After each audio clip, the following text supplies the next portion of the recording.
রোববার রাতের বৃষ্টিতে কমে এসেছে রাজধানীর তাপমাত্রা। সপ্তাহ জুড়ে বৃষ্টিপাতের পূর্বাভাস দিয়েছে আবহাওয়া অফিস। পরিস্থিতি জানাতে সরাসরি যুক্ত হচ্ছেন সহকর্মী সাবরিনা মজুমদার। সাবরিনা, নতুন কি পূর্বাভাস দিয়েছে আবহাওয়া অফিস?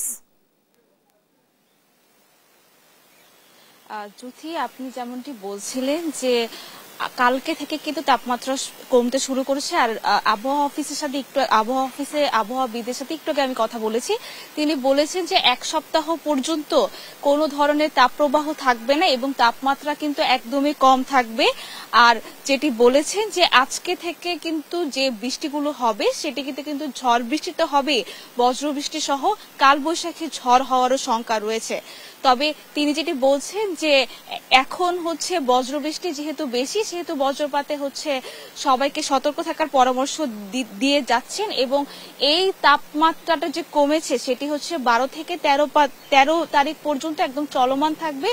এর পরের যে তাপমাত্রা ছেড়ে থাকবে সেটি হচ্ছে মে মাসের তুলনায় কম থাকবে, কিন্তু তখন কি আসলে বৃষ্টি হবে নাকি সেটি হচ্ছে তিনি বলছেন যে তখন হচ্ছে জানাতে পারবেন। তবে আজকে ঢাকা, বরিশাল, খুলনা, ময়মনসিংহ, সিলেটের বিভিন্ন বিভাগে আজকে বিক্ষিপ্তভাবে বৃষ্টিপাত হবে। তবে ঢাকাতে আজকে কম বৃষ্টিপাত হওয়ার সম্ভাবনা। আর রংপুর এবং রাজশাহীতে বৃষ্টিপাত একদমই হওয়ার সম্ভাবনা নাই বললেই চলে।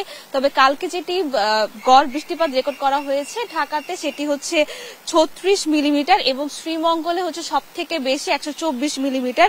তবে এটি হচ্ছে আবহাওয়াবিদরা বলছেন যে এই এক সপ্তাহ জুড়ে আসলে কোনো তাপপ্রবাহ থাকবে না বা তাপমাত্রা হচ্ছে একদমই কম থাকবে। তো এই এক সপ্তাহটা রাজধানীবাসী বা সারা দেশে যেহেতু বিক্ষিপ্তভাবে বৃষ্টিপাত হবে সেহেতু সারা দেশের মানুষই কিন্তু স্বস্তিতে এই সপ্তাহটা কাটাতে পারবেন। এই ছিল সর্বশেষ খবর আবহাওয়া অফিস থেকে। জ্যোতি, আমাদের সহকর্মী সাবরিনা মজুমদার আবহাওয়া অফিস থেকে যুক্ত ছিলেন।